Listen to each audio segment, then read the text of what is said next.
Today I'm taking a look at the 15A power strip. So we got a nice metal body on there. We got 5 120 outlets on this side. We got 3 on this side, and they are spaced out. So if you got power bricks or anything like that, you can throw that on here, and you don't have to worry about them running into each other. A USB-A and a USB-C charging cable. We've got our power switch, and we got a nice thick power cable. One thing I really like about this one is that we've got that angled adapter on there, so you can plug that into a wall, and you can put a shelf or whatever behind it. You don't have to worry about that getting in the way. It is also slightly angled on there, so if you need to plug in something directly underneath it, you can do that with this. We do have a hanging hole on here.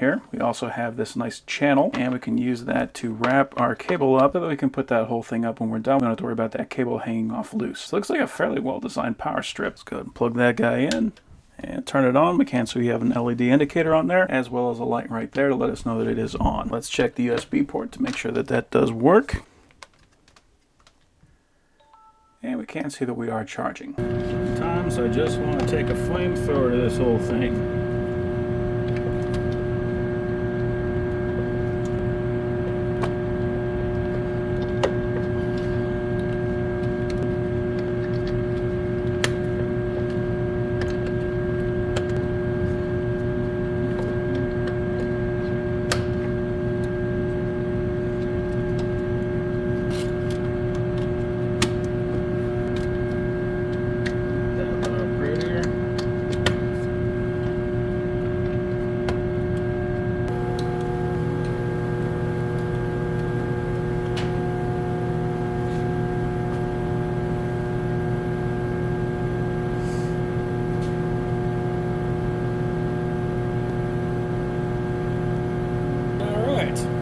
We are back.